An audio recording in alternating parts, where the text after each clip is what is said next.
cycle. Most of the crypto gains in a cycle are going to be made in about 10 days. That's it. Very small little time frame. And if you're not there, you're not going to win. You managed to identify like some good projects. I got the largest sale in MapleStory universe history at the time. And the way I did it, I will tell you exactly how. The burnout is so easy in crypto because it feels like it's always ticking. The clock is always ticking. It's 24 hours. I'm rich, life is boring or something like that. Oh no. So you need to find ways to psychologically just detach yourself to the things that you're doing. And the only way you can do that is by having an active income. It's not about being early. It's about being early relative to everyone else. You know, everybody in crypto is washed right now because the prices are down and the AI influencers are doing great. Until the bull market. Until the bull market, when inevitably, you know, we're going to be making dough again and it's going to be great and everybody's going to be having fun. Number one mistake I find people have in 2025 is... Jesus Martinez made his first money in Web3 by playing X Infinity, and at the same time he built a gaming YouTube channel with over 60k subscribers and grew his X account to over 300k followers. He's one of few creators who actually made it through Web3 in an honorable way, managing to identify strong opportunities early and exit at the right time as well. Now, instead of slowing down, he's pushing content more than ever while he's still enjoying different Web3 games. Welcome to the Locked In Podcast, Jesus. It's an honor to be here. It's about time. The League Bros have to stick together. And this is going to be the start of a wonderful partnership, my friend. Yeah, nice, awesome. I realized that you use the nickname Classic Games. Where did that came from? Okay. So a little cringe. My brother works in the hospitality field. So he works for these like 5-star hotels. And when I was trying to get into the crypto space, I was like, okay, finance bros, they got suits on, so I need a suit. And so I borrowed his suit every time after work. And I was like, okay, for a name, screw it. I'm the classy guy. I got a top hat for my little Axie. Someone made some fan art and I decided that's what I'm going with. So that was the lore behind Classy and why I did it. Oh, yeah, because it's like super unique name. I never heard in the past anyone brand himself like that. So yeah, it's interesting. Yeah, like you were someone that was like super locked into Web3 gaming, but like if you look into the people, like many people are like they're fully living into their bubbles, playing games very often in a like specific chain and stuff like that. And you were somebody that you managed to like identify memes on AVAX, different gaming opportunities and this stuff. So like was there a moment when you realized like I'm not making money now in Web3 gaming, I need to look for something else, or it was just natural for you? How did that evolve? So the blunt truth is that anybody that's been doing crypto for full time for, you know, over like 4 years at this point, if you haven't made it to some degree, then you're astronomically down bad. Like even in crypto gaming at this stage, I make more than a regular person's salary in the United States of America. And that's because I've positioned myself as an authority figure. So it's like, you know, to some degree, you have to address the elephant in the room. Crypto gaming's a little bit cooked. The volume's not there. The attention isn't there. But where is the attention leading to? Can I be an authority figure in that place? For example, you know, YGG is doing stuff. You know, this power token from Fableborn that I don't know much about, but is a big thing right now. You have to be an authority figure and lead people into understanding these concepts, because a lot of people don't care about crypto gaming. They could care less. And even on my YouTube channel, I barely cover crypto gaming anymore. But having that foot in, having the innate experience over the years has given me that natural advantage. I know where to look if I need to get my alpha. Yeah, awesome. And like, did you ever... obviously you probably experienced some losses sometimes in gaming, right? Everyone did, right? Like, how do you like keep the mentality up from the perspective? Like, we saw a lot of people on Twitter saying like, F the Web3 gaming, I'm never looking back at this, you know? Did you ever get that feeling, or you never felt like that? So I think the only reason that I have the mental fortitude that I have in the crypto space right now, I mean, I could care less about whether or not I'm up and down at this point. The reason I think I have this is because of the reason that I became high elo in League of Legends. I was stuck in D4 for the longest time. I played over 1,000 games stuck in D4, couldn't get out of there. I would rage at my teammates. I'd tell them they're trash. I'd tell them, a little bit more explicit stuff. But in general, I would always blame other people for the reason that I wasn't being successful in my role. Eventually, I kind of realized, you know what? Even if someone's mental booming on me, I'm going to make sure that I'm doing my best effort to carry them forward. And so I kind of came to the realization, if something isn't under my control, but I had my thesis behind it, I can't do anything about it. I can only control what I have control in. And that's not a lot of stuff, but it's still enough stuff to have enough of a measurable impact over a long enough time frame. The number one mistake I find people have in 2025 is thinking that for some reason they aren't good enough to do something or they're too insecure to do it. Everyone was hyper cringe, and even me myself in today's day and age, I'm cringe. I'm very cringe of the things I do, but I'm unapologetically cringe. I'm passionate. I just want to get things done. And for me, if I'm taking losses on a trade, which, I've taken multi-six-figure losses before, I look at that as a learning experience. Every single loss is an experience. And that's why everybody in crypto, they just tell you, just do things. Just do things. Because at the end of the day, if you don't just do the thing, then you will never get better at it. That's the blunt truth. Most people do not survive as creators because they just give up. And most people don't survive as traders because they just give up. Most people don't hit high elo because they just give up. If you really want something, I have the inherent belief that anyone in the world is capable of greatness. They just have to stick the course. And so the reason I hit high elo in League of Legends is I realized I need to take accountability for my decisions. I need to take every mistake as a learning experience. And when I would make the smallest mistakes, maybe I made a mistake early on in a level 1 all-in League of Legends, and I was like, okay, well, I should have waited until my level 2 power spike. I'm playing Tristana. Boom. That leads into the same exact logic as crypto. Why did I over leverage this trade? Was it because I thought that I had free money? And then all of a sudden that I learned this market maker is profiting off of me? There are a lot of reasons why things happen in crypto. But if you could take one little thing on each trade, you're going to get exponentially better. I would actually even pinpoint this to the meme coin craze. Back in late 2024, the people that were most profitable weren't regular Binance bros. The most profitable traders in crypto were Fortnite kids. I mean, like, these guys were under 18 making $50 million over the span of 3 months. The craziest thing I've ever seen, and the craziest wealth generation that I've honestly even conceptualized. And so I think for people, it's realizing like the opportunity is here. You're going to make a lot of mistakes. You got to push forward and you've got to learn something. It's not just about hyper trading. It's about trading, making a mistake and taking that mistake and improving upon yourself as a result. If you just make mistakes and don't do anything with it, you're going to keep making mistakes. But a lot of people, they get frustrated when they make these mistakes and go, I could have made 100K on this trade and it was a bundle and I didn't realize it. But guess what? You shoulda, coulda, woulda, but you didn't. So you take that, pat yourself in the back a little bit and go, it's going to be okay. And you just keep moving forward. And it's all about survival. And I even think like right now, we're in the late 2025. Most people are capitulating. Most people have decided, I'm good. I'm going to move on to somewhere else, just like they did back in 2023. I know so many people in the crypto space that ended up moving over to AI, which they're doing again. And when they came back to crypto, they started complaining about the fact that we were the ones that were most successful. But we were most successful because we stayed the course. And that's the most important thing. Do not let these mistakes be negative things. Let them be the building blocks for your long-term success. And You mentioned accountability in Web3 space. Do you feel we kind of lack that a little bit? Both like from the project's perspective, from the creator perspective?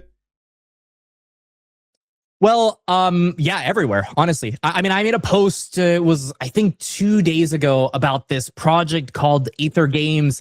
The reason they said they failed, one of the first places they went to was blaming KOLs.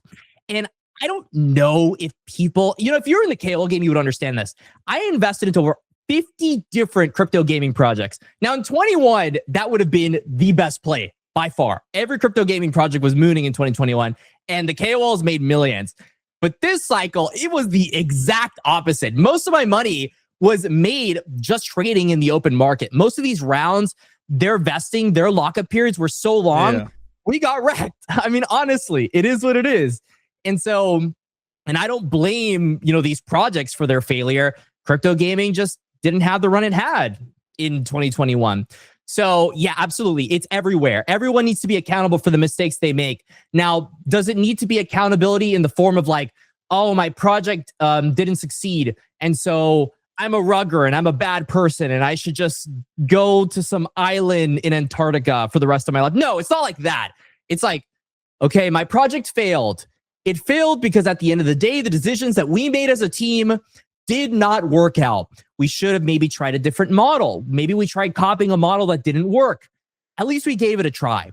And so that level of accountability, if you don't get there mentally, you will never make it in this space. Yeah, and like regarding these projects, often they will blame you as if you sell, it's your fault. If you don't sell, you lose all of your money.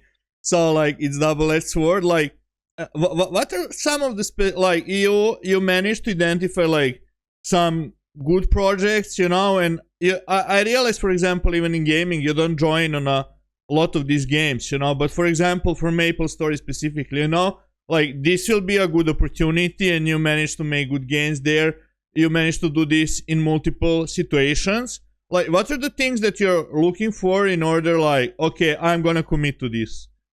Okay, I like that. So I just want everyone to know, for the record, that MapleStory gave me absolutely zero aid in what I'm about to say. I got the largest sale in MapleStory universe history at the time. And the way I did it, I will tell you exactly how. So the game was coming out.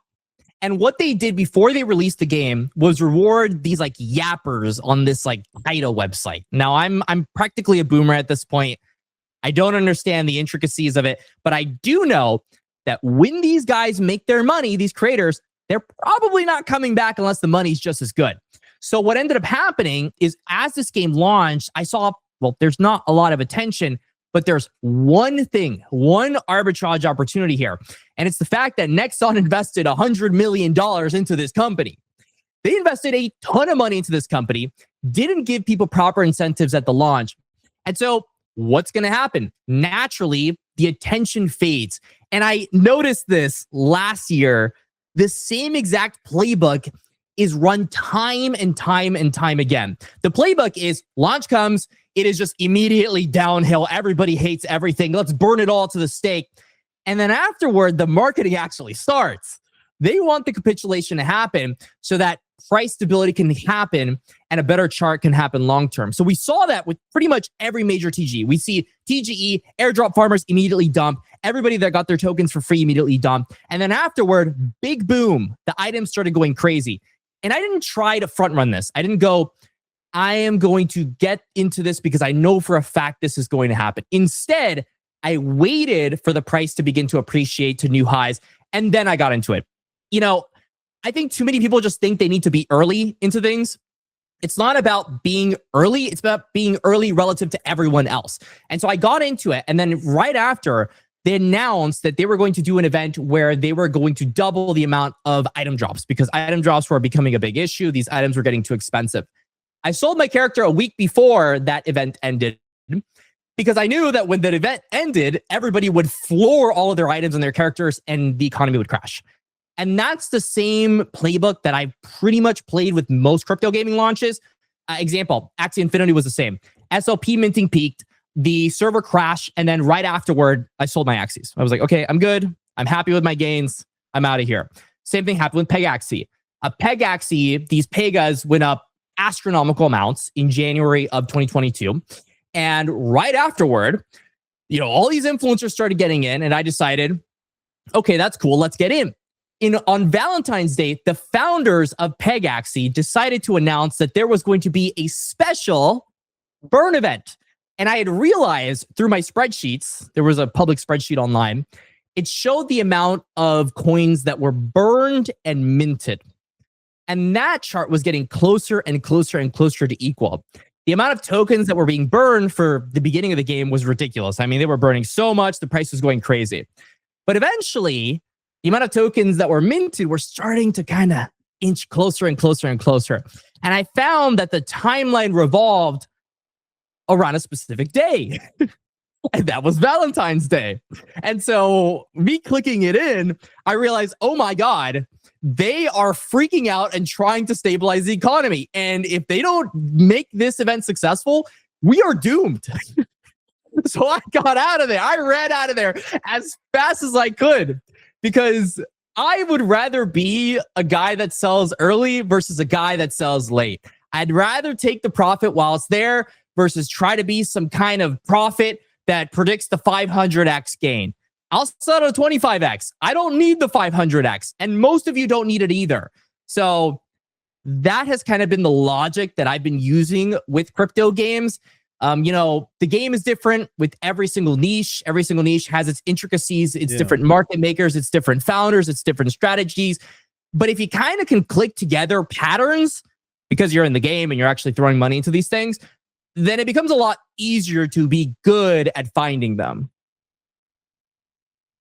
Yeah, once the inflation hits, it's kind of over, right? So pretty much it's the mechanic. Not all the time. Not all the time. The only time I would say that doesn't apply, for example, the US dollar is naturally has natural inflation. So it's going to be inflationary no matter what. These crazy levels, right? Yeah, there are different levels to it, different tokens, and also different levels of funding. If a project has enough money, they can just buy through this and change their tokenomics midway. Some crypto games tried doing that. Even Axie Infinity did that, actually. They changed SLP. I think SLP is deflationary right now. As weird as that sounds. It's not inflationary anymore.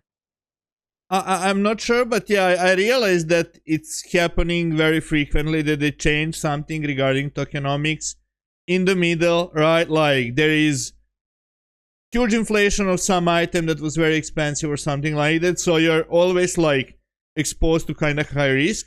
Do you think something like this is possible for somebody that is not playing games to replicate? Because I know a lot of people that are kind of investing in Web3 gaming and they never play any games. They're just like, I'm going to invest, I'm going to make 500x, as you said. And that never happens. So they're playing a different game. I would argue that they would edge out against someone that actively plays the games. I remember, so the way I got into Axie Infinity, I didn't actually really play the game much. I bred Axies. So my brother had gambled his life savings away, unfortunately, back in 2021. It was an interesting time for all of us. And for his birthday, I gave him 3 Axies. And I bred these Axies into mid 5 figures and helped him get back on his feet. And so I realized that they were selling the game as something that was passive income when it wasn't. It definitely wasn't. You needed to corner markets in order to beat the returns that people were making. Because if you're just going for the passive income, you're like everyone else. And if you're like everyone else, you're going to be caught in the middle, which is not a good place to be. You either want to be on the bottom or the top. You got to choose a side. And so I decided to sell the shovels by going ahead and breeding the Axies. And I was able to make a lot of profit. And eventually I had a moon bag, which we ended up creating a guild to help people pay their bills in the Philippines. That was cute, but I lost some money on it, so it is what it is. But yeah, like you have to find what makes a game special. And a lot of the time, these investors know what makes a token special. So I would say they have the advantage over us in terms of crypto gaming specifically. The guys that have the advantage are the people that don't play the games, because a lot of the time they're selling the resources for the games. The only time this shifts is usually like in a bear market where you're just getting free money for playing games. But if you actually have money, it takes money to make money. That's kind of been the rule since day one and will continue to be the rule moving forward. So, not at all. Like, I think investors have the advantage here for sure. Yeah, I also feel that many games present something as passive income that's kind of not. Like, I want to go a little bit in a different direction. We met in Dubai. I told you, you improved your shape a lot and you're looking better and better over time. A little bit. Yeah. So do you feel, for example, that like consistency in training transitions into consistency as creator to crypto markets, trading, other stuff that you're doing in your life? I mean, yeah, but no. So when I was at my peak as a creator, we were in a bull market. I was fat. Like, I was really out of shape. I would say that discipline builds on itself over time. So obviously training and consistency can only help, and having more energy, being passionate about being live, and just being just generally interested in things will help a lot with burnout. The biggest issue is not consistency. Well, I guess it is, but it's the burnout. The burnout is so easy in crypto because it feels like it's always ticking. The clock is always ticking. It's 24 hours. I know the NASDAQ is in Q2 going to be 24 hours, but right now we're pretty much really? the only market. Yeah, fun fact.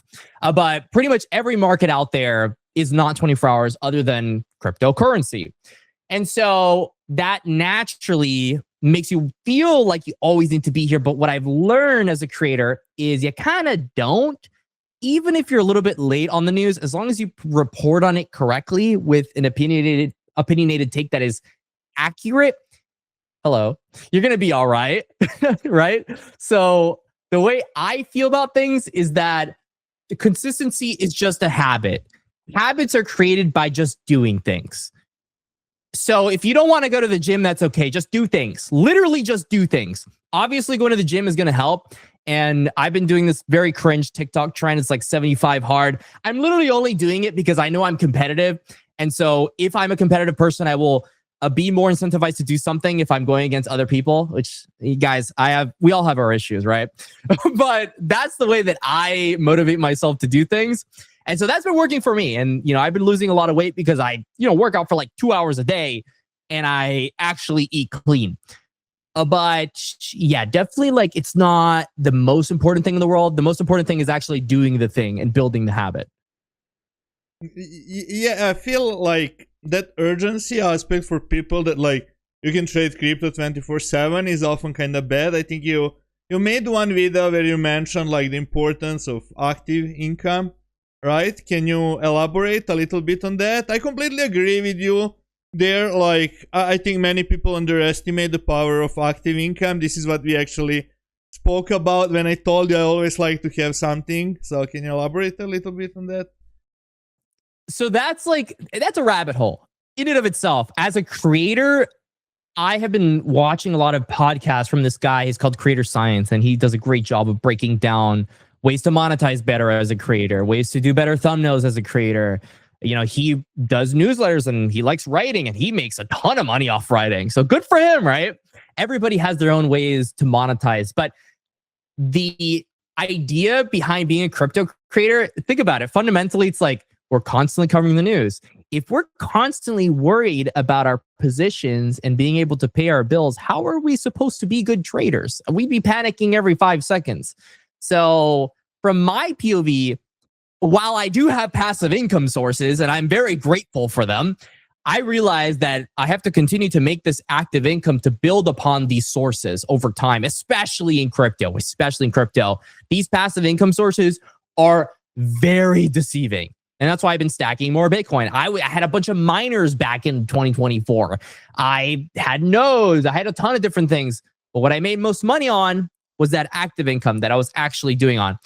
Unless you have more than $5 million, which is a lot of money, then you should probably be working on your active income. Whenever I tell creators that their first focus shouldn't be making money off the content that they're making when they're getting started, they always ask me, yeah, but how do I pay my bills? And I'm like, well, you need an active income so you don't have to worry about everything else in your life.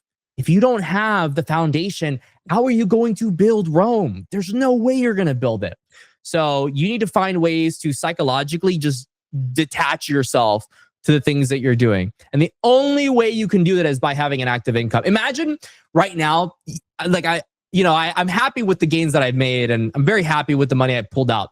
But imagine I made nothing right now. I feel like I'd be a little stressed. Maybe I'm okay now, but what happens in 5 to 10 years if I make nothing? I'm screwed, probably. So you always have that in the back of your head. You need stability. That's the number one thing. As a person that does anything in life. Without stability, you're going to make irrational decisions. And that's what leads to people leaving all the time.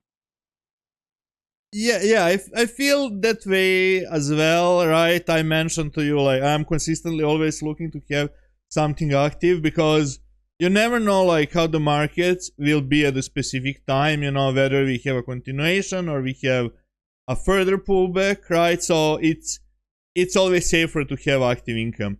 By the way, you had one interesting tweet. I think that, like you said, the most memorable times in crypto haven't been my best trades. They've been the times I spent time with my friends in the space. Making millions is much more fun with the friends.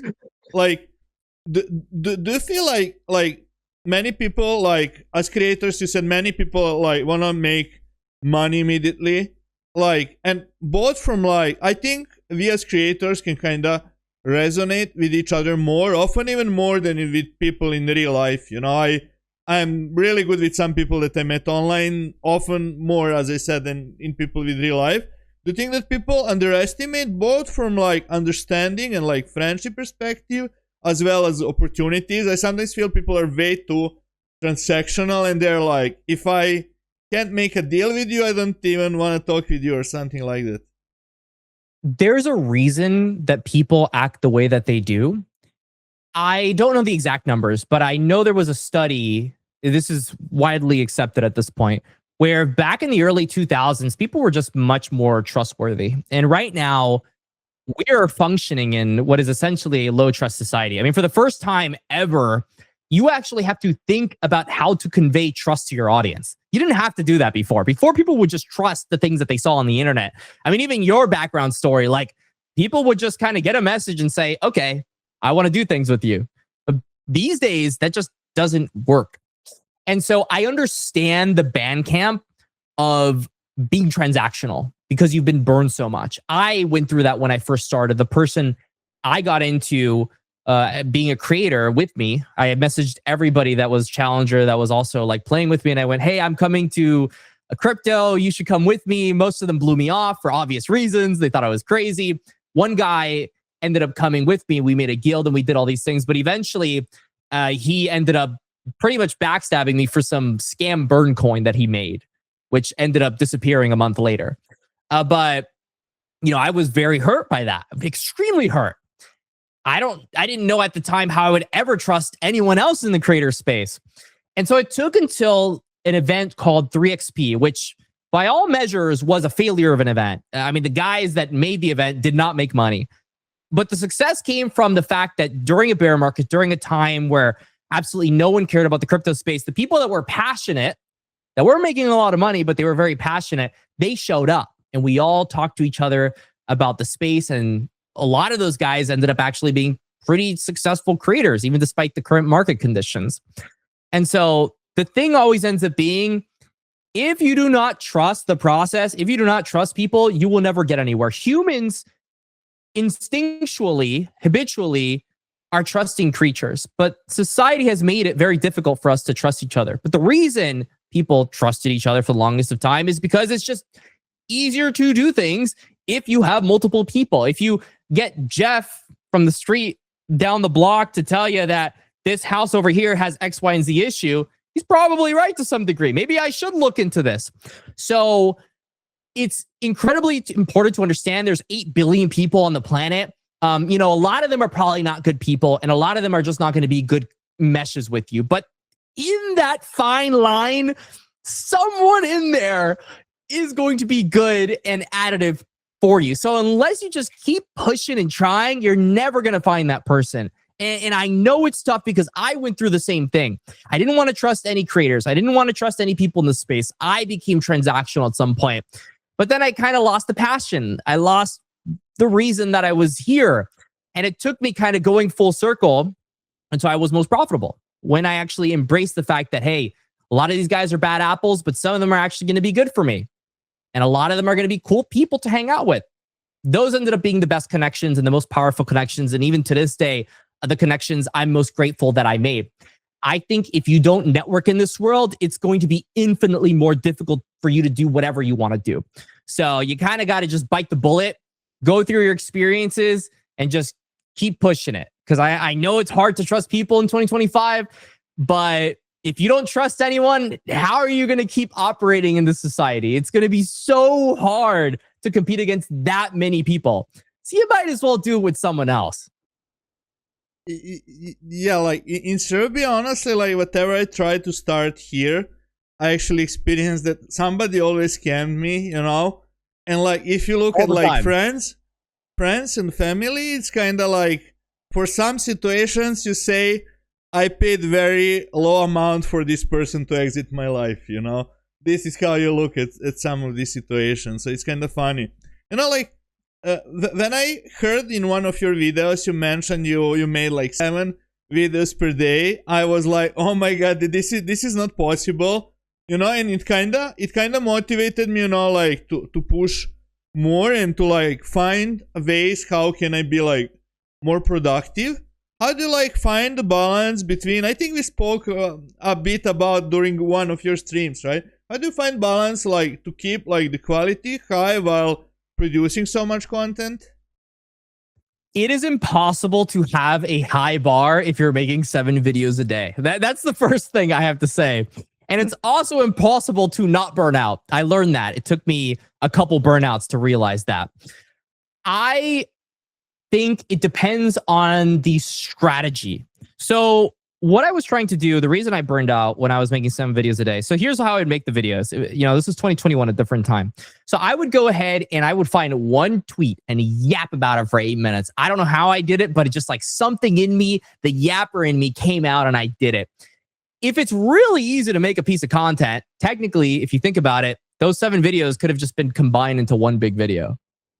But if you're someone that's very news heavy and needs to be breaking, technically speaking, you can kind of get away with it because people just want to get the most recent thing. Now, I would say the strategy is kind of different these days. It is more gear, at least on YouTube. I think the meta is, well, you still need to post daily because the algorithm needs to understand that you're still around and you're still kicking it. You also need to be monetized because as long as YouTube makes money, they're going to push you a lot more. The most successful YouTubers are the guys on, at least on crypto, are the guys that are doing like 1 long form to 2 and a live stream. They always do a live stream. It humanizes you. You mean per day or? Per day, every single day. Every single day. Yeah. Yeah, you'll do like, it depends on your strategy. Like maybe you'll do your market updates on your live stream, and then you'll select a specific coin or a specific community or a thing that you're interested in or a meta and cover that for your long form. You know, it depends. But that's kind of been the new generation strategy that people have been using. Of course, you know, this cycle has been really difficult for everyone on crypto YouTube relative to the other cycles. So I'm sure that's subject to change as the market heats up. I'm sure people are going to upload even more than that. But right now, that's kind of the working consensus behind things. So just work smarter, find the meta, analyze your competitors, and then there's so many people that think they need to make the most unique content in the world. You don't. First off, it's impossible to be unique when it comes to new stuff. You're all covering the same thing. You just got to give you the little oomph, you know, like the little special take that you've got, your opinion on whatever it is, and people will appreciate that. The respect is earned, and it's earned by having thoughts. You can't just be a drone that goes, today for the news, we are going to be talking about how Grit played Minecraft together with someone else. And then just keep doing it over and over. Like you have to have an actual opinion on like Grit sucks at Minecraft, or he's the best player of Minecraft. And look at what he did on the 3-minute mark on this video. He's cracked. That's the kind of stuff you need to push, you know? The truth is that I never played Minecraft in the past. They don't need to know that. If you didn't say that, they would have thought you played Minecraft at some point. Yeah, like I'm maybe a little bit too static in some situations. Yeah, I realize you're kind of using the similar strategy now. You're putting a video a day, right? You stream from time to time as well. Do you feel like now there's like a lot of people that are kind of giving up on the industry, on what they're doing in Web3 space, right? And like, do you feel now it's like the right moment for you to push more than ever, as I noticed that you're doing it now? No, but there's better late than never. So I went through an issue where I made a ton of money in 2024 and I felt like I didn't need to keep going. And so I became very complacent. I didn't upload as much. I mean, everybody kind of realized it, right? Who cares anymore? Why should I even be making this content? But then I hit 25 and I went, maybe I should just keep going. Screw it. I mean, this is fun. I like doing this and I feel like I know a lot about this and clearly people have made a lot of money off the content. So I started pushing again. So for that specific take, the reason for it is just because I felt like it. You know, I felt passionate again. I felt excited to start making content again. I felt like this is my unique edge and I'll push for it. What I will tell people that are leaving is that you are losing your edge on the market. You are losing your position on the algorithm because at the end of the day, we're making content for the algorithm, not for people. So as long as you stay inside of the algorithm and one of the top people inside of whatever niche you're in, you will benefit a lot if that niche comes back. We all know crypto is very cyclical. At the end of the day, if I'm still ranking #1 on crypto gaming on YouTube, I'm going to get a lot of views if crypto gaming comes back. Doesn't matter if right now it's not cooking. When it does come back, I'm going to be there. And if you come back after a year, I don't even think YouTube's going to know you're a crypto gaming creator at that point. It's just going to think you're some guy that abandoned his channel. It's going to take a while to come back. And it's those times where real kings are made, where champions are made. It's a very known fact at this point that it takes only about 10 days to have most of the crypto gains in a cycle. Most of the crypto gains in a cycle are going to be made in about 10 days. That's it. Very small little time frame. And if you're not there, you're not going to win. And so if you show up every day, you're definitely going to be there during those 10 days. But if you show up every now and then, one, the algorithm's not going to care about you, but two, you're definitely not going to be there for all 10 days. So that's kind of my mentality here moving forward. I'm very passionate about the thing that I do. I'm very excited about it. I lock in every day. I clock in. I don't think it's a drag. And I know for a fact that when things turn around, I'm going to be the guy on the algorithm because I already am. Yeah, like fun fact is like I found like that there is the average holding time on Solana is like 1 minute or something. It's probably less than that. Yeah, and it's decreasing consistently. So yeah, it's funny. Yeah, I remember you made a post. I'm rich, life is boring, or something like that. Oh no. It is. It does get boring. Yeah, I'm too ambitious. I'm too like. I feel like my head is always racing. It always wants to do things and build things. I can't see a life where I do nothing. I need to do something. So I guess that's part of the reason that we're successful as crypto creators, because we just feel like we need to be here and we need to keep going and keep cooking. I know there's a subsection of people that are perfectly happy just chilling, not doing much. And if they make their money, they just chill for the rest of their lives. But I can't. Like, I went on vacation to places, and I know like it's very insensitive to say because at one point I was going through my stuff and I was struggling too. But like, life is just better when you're pushing for purpose. It just is. Yeah, I agree with you on that. Yeah, I wouldn't be able to do nothing as well, you know, even if I wouldn't need to do anything. Like, did you manage to find your purpose now? Because you had some posts regarding that, and like, I realize you're kinda still like looking for it. I realize part of it is for you to be with your family and friends, right? Have you found some ultimate purpose that you feel now I'm like? Yeah, I feel like I'm still searching for that. I definitely think I'm still searching for that. I, for a long time, didn't have the best relationship with my family, which was one of the reasons I ended up moving out in the bear market, and you know, all that happened. I moved away from my family, but even like this is my new place, and I'm pretty close to my family. So I've kind of come around, repaired that relationship over time. You know, realized as I've grown up that you know people are just trying to do stuff. They're gonna make mistakes, and it's okay as long as people acknowledge that and try to build on it. It's fine. You know, relationships can heal. I don't want to spend the rest of my life hating my parents, right? Like I want to be happy with knowing that I at least tried. So that's been a lot of the character building that I've done over the past year and the growing up that I've been doing. Yeah, that's probably where I'm at. I don't know about like any hardcore purpose. Like I'm doing this for the world. I'm still figuring Yeah, that out for sure. I feel like the more ambitious that you are, and you're like ambitious literally in everything. Like if you play spider tanks, you want to be first. So like I was rank whatever one, but yeah, continue.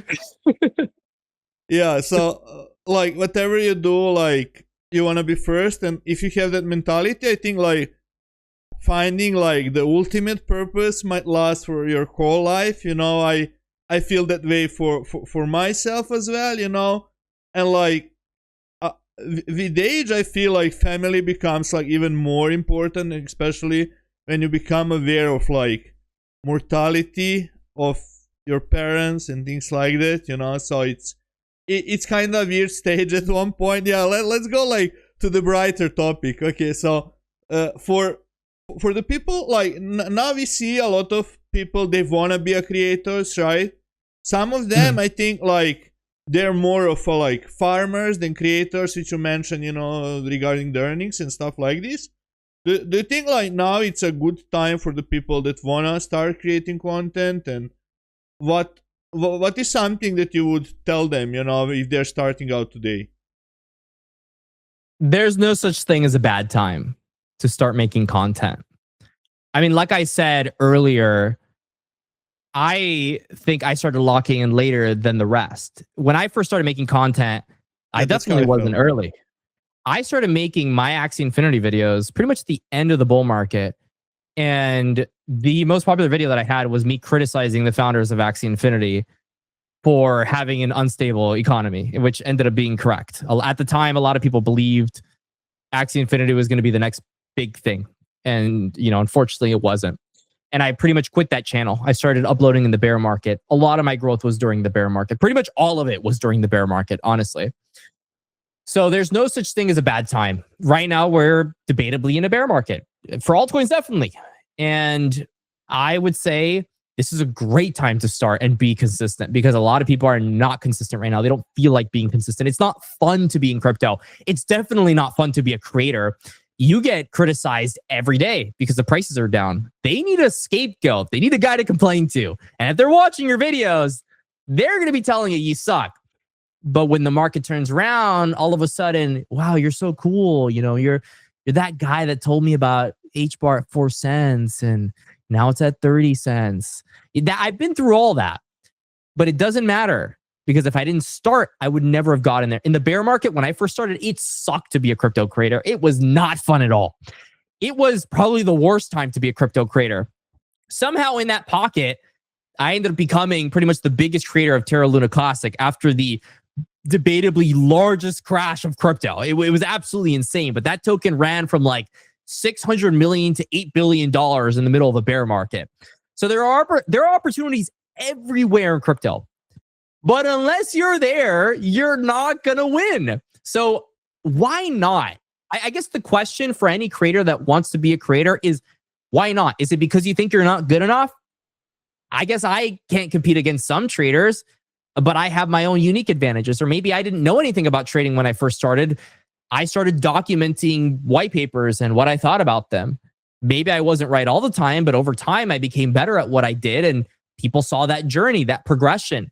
I would say that my most popular times were definitely not the times that I was most knowledgeable about the space. Definitely not. And I think a lot of people that make their money in crypto, they become these like crypto creators because they think they can start like spilling alpha. And what ends up happening is they become too technical. They don't understand audiences because they never made videos, and they go, oh, well, these normies just don't want to know my alpha. It's not about them wanting or not wanting to know your alpha. You are just bad at being a content creator because you've never made content. If you don't start, you will never become good. It's just what it is. When I first started, I didn't have a webcam. I was cringe. I would say the worst things in the world, and people would not tap in at all. But eventually, I got good enough at this thing for people to start tuning in. But if you never start, then you're never going to get there. So yeah, absolutely. This is a great time to start, because any time is a great time to start. I think it was staggering. You can look this up yourself. About 2% of all human time right now is spent on YouTube. do you understand the magnitude of how much time that's that is? crazy metric. Yeah. It is absurd. That's just YouTube. That's not the internet. That is YouTube alone as a platform. If you don't understand that the world is still moving digitally and a lot of these countries are still catching up, and even when people become successful as creators, a lot of these guys decide to stop uploading because they lose passion or because they want to pursue something else. There's always opportunity for creators. And especially right now when people don't want to do things is when you should be doing things. So just make content. Just do it. Why not? You're not going to be good. I'm not the best in the world. I don't pretend to be. I do my best. I put my best self forward, and that's allowed me to make a 7-figure business. So I think the same can be applied to you looking at making content. Just do it. Just like Shia LaBeouf, right? Yeah, like when I started, I was very hesitant because I'm not a native English speaker. So I thought like people would never be able to understand me. Well, your English improves to some point, but it will never be perfect, right? And I think in general, you know, like the more I know for myself, like the more perfect that I try to end up, the worse I perform, you know? So it's actually like, it reflects on your performance in a negative way. So it's difficult, like, from that perspective. Did you had some moment, because I realized that you kind of switched today, I'm good, right? Did you had some moment when you were like, that kind of hit you, okay, I'm getting a lot of views, I got to this size of followers or something, when you start feeling, okay, I'm doing good now? Because I realized initially didn't have that opinion about yourself. I don't think there's a number. I think you as a person just need to be confident in yourself. Right now, debatably, we've all fallen off because crypto prices are down and views are down. We can all agree on that. So I guess you could argue, oh, you're washed. You know, everybody in crypto is washed right now because the prices are down and the AI influencers are doing great. Until the bull market, when inevitably, you know, we're going to be making dough again and it's going to be great and everybody's going to be having fun. So I would say the time that I became most confident in myself as a creator was in early 2023, as I had 6 accounts rank 1 on Spider Tanks. I think that was the moment for me, the inflection point where I proved to myself that I could make it. Even when I was starting, so I started streaming League of Legends, I guess full-time. We were in the pandemic. We were just finding something to do.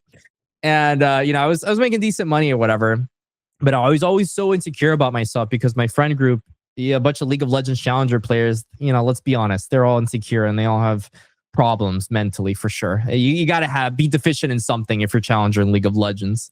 Like, I will still abide that in 2025. I agree, honestly. Yeah. We all have a couple screws loose, but you need to have a couple screws loose. Anyway, so what ended up happening was I made really bad content and I just made the worst streams in the world. Because I was good, I guess people showed up and I made a decent income. But eventually, I kind of realized that their perception of me didn't really matter that much. If you aren't being authentic, then you're just being some false version of yourself that's cringe. I can be cringe as myself, quite frankly. And what ended up happening is after I made my money in Axie Infinity, I proved to myself I could become a content creator. So I did the content thing. So I guess I kind of like waited until I made some money to do the finance thing. But when it came to League, I just played League. I didn't have to prove to anyone that I was good at League. I just became good at League and showed people that I was good at League. I would argue the reason that I did so well during the Node era is because I was dissecting all the alpha, getting the best sales and getting early and actually getting exits. Like, if you actually provide value to people, they will come back. If there's no value in your videos, they're just not going to show up. Even if your recording's on an iPhone, I would even argue in today's day and age, selfie videos are great. They don't care about the production quality that much. If you're just starting, they just care about the information. It's always been like that with finance. So yeah, I would say that the moment I made it is the moment that I stopped thinking so much about other people's perception of me. I started focusing more on just providing value and doing what I do, because there will be a subsection of people that do actually agree with what I do and do want to support that. And there's also a group of people that don't want to support that. If you're having a total addressable market of like I don't know, 100,000 to 1,000,000 people, you're definitely not going to make everyone happy. And if you get upset every time someone makes a negative comment, like you're never going to make it. So yeah, just the time I made it was the time I stopped caring so much. And I just started making content because like I said, consistency is king, but you cannot be consistent if you are not confident in yourself because you're going to doubt everything you make. And like you said, the whole perfectionist model doesn't work in crypto. There's no perfect coin. Even Bitcoin has its flaws. So don't try to be a perfectionist in crypto because it's just not going to work. You got to be fast and scrappy. That's how you got to operate your business in crypto.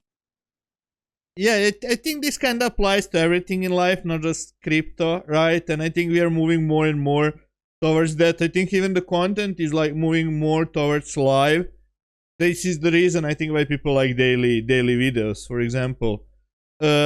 You mentioned the burnout few times. Like, how do you feel like what have you done that you don't burn out again? I guess you're doing daily videos, you're pushing a lot of content, you're highly active. I guess I'm just excited. I don't know what it is. I'm excited for the things that I do, and even when I'm not excited, I understand I need to do this, and so I just do it. I used to be of the mindset that like, oh, if I don't feel like doing this, or if I do 7 videos in a day, it's gonna really suck tomorrow. You have to be manageable, and you have to be realistic.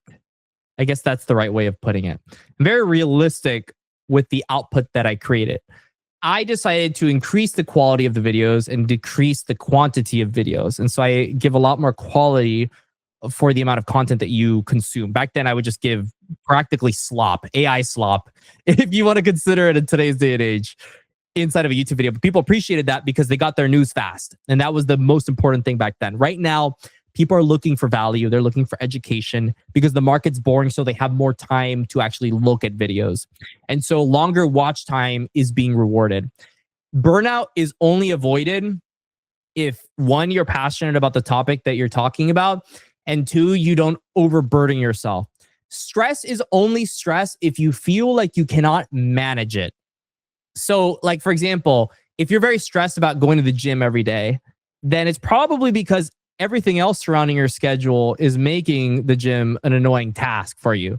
So you need to find a way to fit it in your schedule. If you know for a fact, I've got that 1 hour block for the gym, I can do at least 30 minutes, then why would you be stressed about that? What is the act of doing it stressful? Is it the time constraint? You need to find what makes something stressful and then destroy it. For me, with the whole burnout thing, 7 videos a day is not sustainable. Very clearly it wasn't. And it took me a couple times of burning out to realize, okay, maybe I should go down to 3 videos a day. I know that the algorithm functions in a certain way. There's a separate algorithm for shorts. There's a separate algorithm for long form. There's a separate algorithm for, live streams. Let me find what is best EV, which is expected volatility, the best action that you can take. For me at the time, it was saying, let's do 3 long form videos, 1 in the morning, 1 in the middle of the day, and one at night. The reason for that is because on YouTube, you get like 3 notifications until it stops giving you notifications. If I make 7 videos, you're not getting notifications on all of that. Like you're just not. But if I make 3 specifically at that time, people were getting notice. So that was like the optimal amount of uploads for like, if you're really trying to push out as much as possible. And I decided, okay, let me go ahead and just make sure that the topics that I'm covering don't overlap. And a lot of the time they did. And I consolidated a lot of it and it ended up actually being better for me. I got more views. I got more traction. So you need to find what is killing your reasoning for being a creator, what is killing your want to be a creator, and that's what results in burnout and whatever you're doing. And you need to find a way to fix that. Maybe you just need to suck it up. Maybe you just need to fix something in your schedule that's very small but makes a big impact. So it just really depends, honestly. But those are a couple things that I did to get through the whole burnout thing. For now, I'm not burned out yet. I'm okay. I've been okay for about a year, so we'll see how it goes. Yeah, I realize like for different people, different types of content is kind of more natural. Like, for example, I feel for podcasts, I really like chatting with people. So I feel like I could do this for the whole day, every day, and I wouldn't burn out. when I'm doing short form content, it's something that I'm not a fan of. For example, I guess we are all different. Regarding the markets, you cover a lot of Hedera, XRP. Why? What do you see in them specifically in comparison to other altcoins, and why you're specifically bullish on these two? And so one, they've had pretty much the best price performance out of any other major altcoin. XRP is at $1.90 right now after its correction, and it was at like 30 cents when I got it. So clearly, these currencies are doing well. But the bigger reason is why people value cryptocurrencies right now. Is it based on revenue? Is it based on fundamentals? No, it's not. No one goes, oh, this company's making $40 million a year in crypto. That means the token's going to go up to the moon. You can look at Aether and you'll realize, yeah, these guys are making money, but their token is not doing well. Even Ronin, they have debatably the most users, and their token is in the dumps. And so people are clearly not caring at all about fundamentals when it comes to crypto. Is it because something's overvalued? Because it's undervalued? No one cares. What they do care about is, where is the next person's eyes going to? Where is the attention going to? The social proof going to? And for these currencies specifically, they fell into this like cultish bracket called like the ISO 20022 coins or whatever. And like, listen, these XRP guys are delusional. They have like this weird guy that does $1 billion per coin predictions that make no sense, and they all love them. But they have the eyes, and they also have the narrative. They have the US narrative, and the US was the main catalyst behind the bull market in the first place. If the US had not come and injected hundreds of billions of dollars worth of capital, pretty much from their equity markets through the whole digital asset treasury company meta, we never would have had the pump that we had in late 2024. We just wouldn't have had it. We technically would have already been in a bear market. And I actually have a theory that we have been in a bear market since pretty much the Trump inauguration. Honestly, like we've probably been in a bear market since then. And my theory is the end of the bear market will come in 2026 because we've already been in it for a year.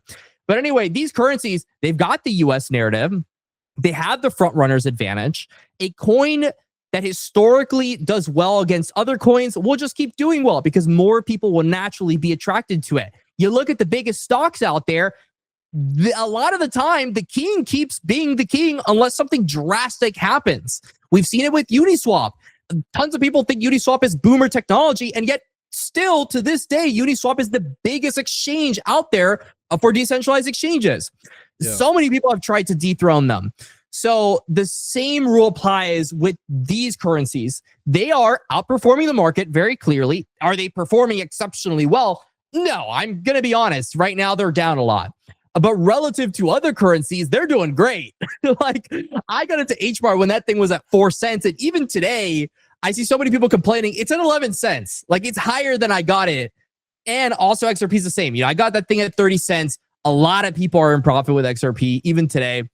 Does the coin's fundamentals give you, like, the biggest green flags in the world? No. But what does give me green flags is what's working in crypto. And until that changes, this is going to be the meta moving forward, the attention economy. It's just what people use to value cryptocurrencies. Is that going to change eventually? Yes. Eventually, we will move to fundamentals and the boomer stuff.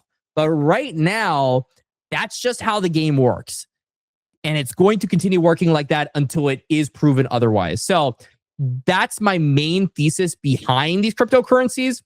HBAR, for example, when these enterprises come, they have a big council, they have the narrative, they have regulatory bodies that are always talking to the White House.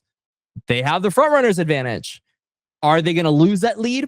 Potentially, but the odds are against a lot of their other competitors that are down 95%, they're probably going to do better than them. So that's kind of like the thesis. Of course, it's subject to change. Crypto moves very fast, but that's like where I'm at right now mentally.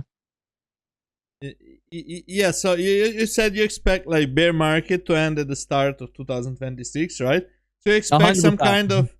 You expect some kind of super cycle to happen, and do you expect like that we see regular? I think Bitcoin dominance is now around 62, 63% or something like that. Do you expect like some altcoin dominance to increase as we saw in the past, or you expect some narratives as we had like AI narrative and this stuff, for example?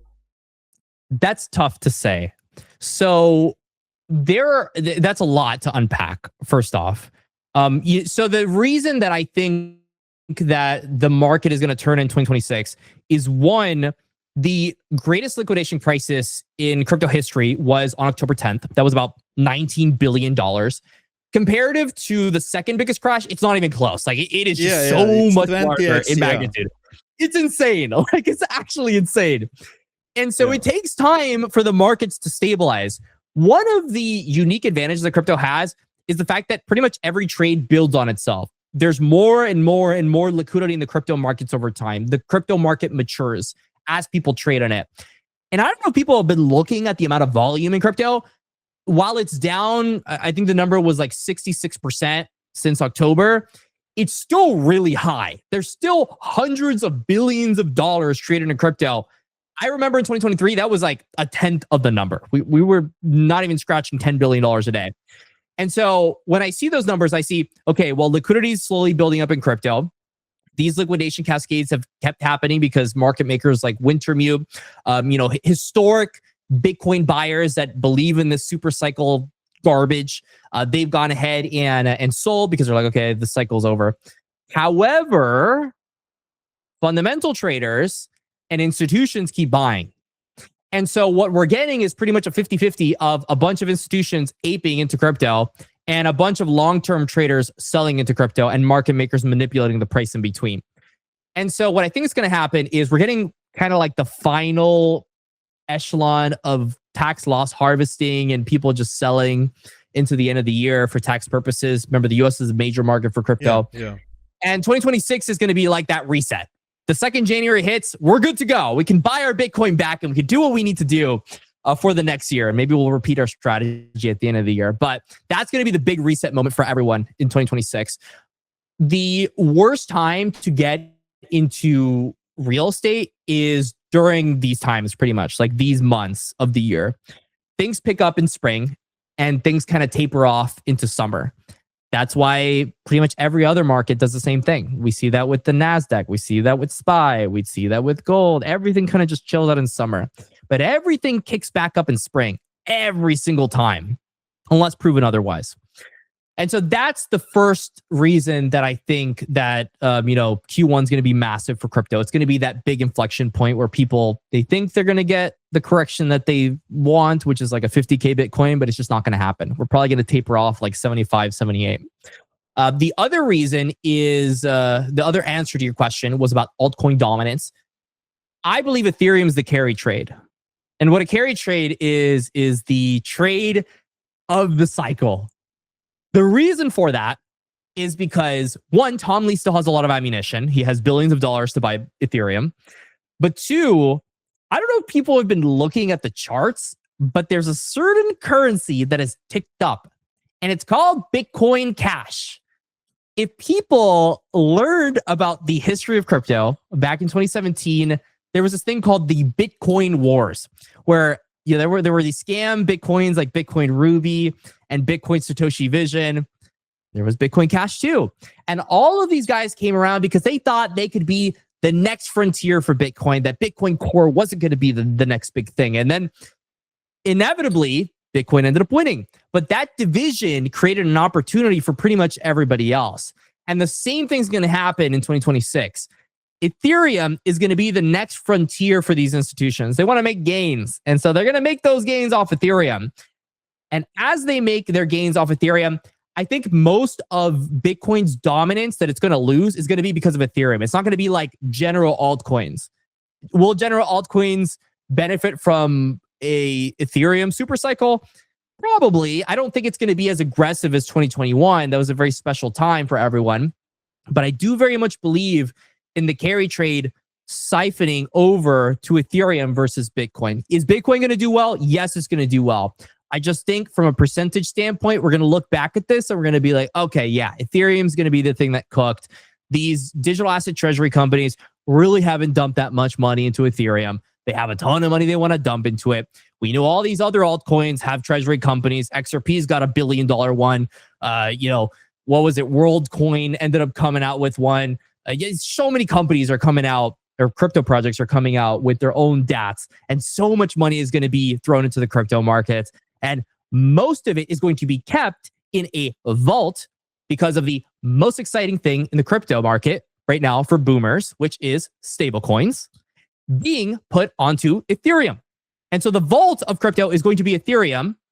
The storage of value is going to be Bitcoin. It's going to be kind of like the QQQ or the NASDAQ equivalent. If technology does well in crypto, Bitcoin goes up. Ethereum is going to be the vault for DeFi, the casino, essentially. So the casino does well. People are going to ape into Ethereum. If they want to store their stablecoins for extra yield, they're going to come into Ethereum's ecosystem. So that's where I think things are going to be moving, especially from Congress's side. They've been getting shilled up the ante about stablecoins and regulation so that all these banks can ape into crypto. So yeah, I definitely think Ethereum is going to eat into Bitcoin's alt dominance. But I'm not really like convinced that we're going to have some crazy altcoin super cycle. I could be wrong. I'm definitely sure that there are going to be outliers. Obviously, there's going to be plenty of opportunities to make money as the crypto market goes up. But yeah, that's my thesis. So like, if my family member asked me today, is this a good time to get into crypto? I'd be like, okay, yeah, this is a good time to maybe grab some Bitcoin, grab some Ethereum, grab some stuff that you know is going to do well. Unless the market, I don't try to be, I'm very reactionary. I don't try to like predict what's going to be the next big thing. I try to see what the next big thing is and then see how can I make money in the next big thing. I don't try to like front run it, because trying to front run a niche in crypto doesn't make any sense, because most of this isn't built on fundamentals anyway. You would think that AI would be the biggest niche in crypto, but I don't think it is. Do people talk about AI all the time in crypto? Do people really use the AI in crypto? Not really, right? So I think like RWA might be the biggest because of stable coins, but even then, like that's like grasping at straws. We don't know who the winner is until it's proven. And so we'll follow the winners that are winning right now, like Bitcoin and Ethereum. And then later on, like when the other guys start showing signs of life, I'll start being like, okay, yeah, let's go. Put on the fuel. Let's go ahead and pump the gas. But until then, it's all a waiting game, my friend. All waiting game, which I think 2026 is going to be good for us. I smell 5 figures prediction for Ethereum here. Yeah, and for stable coins, people in a lot of countries have like super high inflation. So they kind of buy stable coins from the like necessity and like regular spending perspective. And I feel this is increasing. You know, in Serbia, they're artificially holding dinar pegged to euro, and at one moment that bubble will kind of burst as well, right? So it's kind of weird from that perspective. And do you expect like some of that liquidity to transition to Web3 gaming? Well, I have to ask you this. I guess it kind of already is in some ways. I mean, power is up 400%. You know, we could debate whether or not it's because it's being artificially manipulated. I have no idea. I haven't been looking at it too closely. But I mean, funding in Web3 gaming has been kind of a graveyard for the longest time. Probably the most popular Web3 gaming projects when, you know, the gaming industry actually matures are going to be games that don't have a token and they just have crypto as a payment processor. That's probably like going to be the next big thing, because people are kind of tired of aping into things that don't go up. So, I mean, we've seen like a couple of coins start to show signs of life, and that's a little exciting, but I'm going to hold my breath until the market actually proves me otherwise. But obviously, like, you would want your niche to do well. I've covered a lot of DPIN. I've covered a lot of AI, RWA. You have to adapt or die in crypto. If you cover the same thing, you will die. You will not win in crypto because everything changes too often. I used to only make crypto gaming videos. I decided to start making other stuff, and it was a lot better for me in the long run. So broaden your horizons, my friend. Have your advantage, but broaden your horizons. Yeah, I think that aspect of like adapting and jumping on a trend is kind of the best approach. As you said, like often like it's like 10 days when you're making the largest profit. So like being present, following what's happening is kind of the most important. like one question that I have for Dan, like either for these moments when you felt burned out or some moments when you were very down in your portfolio, like how do you like keep pushing? What keeps you motivated during these times? Think about how much money you could have made. and then you're gonna jump from the right before you jump, compare the amount of money that you would have made with how much money the average person makes working a regular job, the average salary. And I bet you probably 9 times out of 10, that number is a hell of a lot higher than the average person's salary. And if you could have made that much money, you have the ability to do that. You just need to keep getting that opportunity until you actually strike it.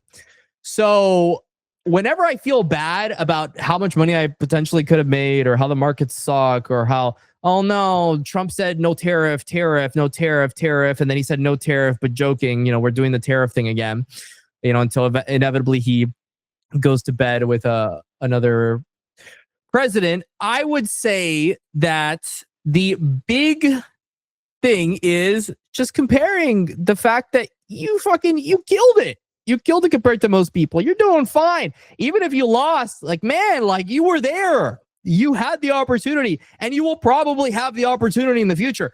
The world is constantly evolving. If you're showing up to everything that's hype or everything that's innovative or everything that's front running and has proven itself, like I said, you're probably going to get it right eventually. I've gotten plenty of things wrong. Like I said, I invested into like 50 different crypto gaming projects, and it took me realizing, oh, maybe I should start tapping into AI or something else. I did not do well with these crypto gaming projects to make my money in crypto. I failed a lot. I fail a lot more than I win. Anybody that's truly successful has to fail a lot before they start winning. So if you're down, just think about the fact that as long as you keep clocking in, the opportunity is still going to present itself no matter what. As long as you create opportunities for yourself. If I have 1,000 opportunities and I don't strike it, man, that sucks. But as long as I'm alive, as long as I got a beat here, I can still work for more opportunities. There will be next 1,000. Yeah. There will still be another 1,000. Exactly. Yeah, I feel the thing that you said earlier, I feel that people that spend a lot of time in the industry but haven't made it yet, they're kind of giving up on that edge that they made due to the time that they spent in the industry. And like, what are your thoughts on, I feel that often like what we see on our X timeline and this stuff, it's kind of, you often see from the people they're living like this perfect life, which is in many of the cases, like, you don't see the people that leave. You don't see many people that succeeded, they just leave it completely. They never come back, right? So a lot of people are like showcasing how they're doing so well, while I think people kind of lose perception on that, right? Yeah, I mean, you don't get the full story there. It's like Instagram. You just see the best pictures showcasing the highlights of your life, but you don't see all the struggle that people had to go through to get to where they are. A lot of these guys are also losers. They think that just flexing numbers that are probably artificial is going to make them the coolest person ever. A lot of them are probably meme coins and young, and they just think like, oh yeah, man, click my affiliate link. Let me just put some BS trade out there with some BS numbers, and people will just keep clicking. And for the longest time, it feels like for the past year, the algorithm has just been promoting misinformation and trash, and it keeps changing every other day. If you're basing your emotions off the success of a guy on X, you should move to another platform. YouTube is the best platform in the world. There are better platforms than X. The X algorithm is like not very good. It promotes a lot of negativity. If you base all your trades off some alpha on X, I don't know, man. Like, I'm sorry for you. You got to learn at some point to expand your horizons, because people love to judge some of these cryptocurrencies that aren't covered on X, but most of the cryptos that are covered on X are just like yap slop AI garbage that rugs. So it's all false. Most of it's false. I have had tons of negative trades, and I don't try to pretend that I don't. because why? Why would I? Am I pushing some special course to try to get you to buy things and just pretend that I'm always profitable? I guess I could, and I probably would make more money than I'm making right now. But also, you know, what's the point? Like, what are you doing in this world? You're just pushing garbage to the world. So it's profitable to be a psychopath, but it's not the way forward. And these guys that are flexing that lifestyle, if you've been here long enough, you know it's all BS. Most of it's BS. You know, some of us have actually made a lot of money, but even the guys that have made a lot of money, look at my wall, you know. You don't need to be having a Bugatti in order to make people happier. I actually moved back to Miami. What was it? I think it was like 7-8 months ago. And I moved to this high rise that I was paying like $6,000 a month for. Some ridiculous I saw that one. Yeah, some ridiculous amount. And I really was doing that. And I kind of realized at some point that I didn't really care. I guess a part of me thought that I moved there to prove to myself I was successful, but then I just stopped caring. And then I moved to this place that's a million times more peaceful, and I've had a better quality of living. Yeah, I'm pretty close to my old location, but it's half the price. You know, like it's half the price, and also it has everything that I needed and all the peace in the world to keep building. So you just need to stop caring so much and comparing with other people your life. You know, it's good to compare like maybe the opportunity cost of something, like saying, okay, maybe I could have made $1 million and I didn't make $1 million, but at least like I'm doing better than the average person, or maybe at least I had the opportunity to be like that at some point. That's cool. But it's not good to be like, oh, this guy's flexing a Lambo and he's pushing his course. I should feel garbage about everything that I'm doing, and I'm a beta male that deserves to go ahead and buy some soy milk because I'm not going to make anybody happy and I'm a failure unless I buy his course. I don't know. Like, I just feel like so many people push this false sense of reality. And that's why trust has diminished so much in our society. Because people love being psychopaths. Like, being a psychopath is the most profitable way to be a person in society right now. Because if you're a psychopath, you'll take advantage of anyone for anything. But at the end of the day, like, does that fulfill purpose? Is that a reason to be alive? I think it makes people a lot easier to digest when you realize a lot of these guys pushing that false life are just psychopaths and they do not care. And therefore, they're probably miserable inside. So, you know, depends on your perception. Yeah, and I feel you're now more productive than ever. So it's obviously like it was a good decision for you to move. By the way, I will leave the link to your future course in the description. My course, 90% off, $3,000. Yeah, no, don't be that cheap, man. Yeah, man, the 90% is $3K. Yeah, we've got it. We've got it. Don't worry. Okay. Yeah, man, this was great. I appreciate you joining. Yeah, I think some very good insights and like reality check for people that are watching this. So yeah, I appreciate you joining. Thank you, man. Anytime. Yeah, thanks. Bye. See ya. Peace.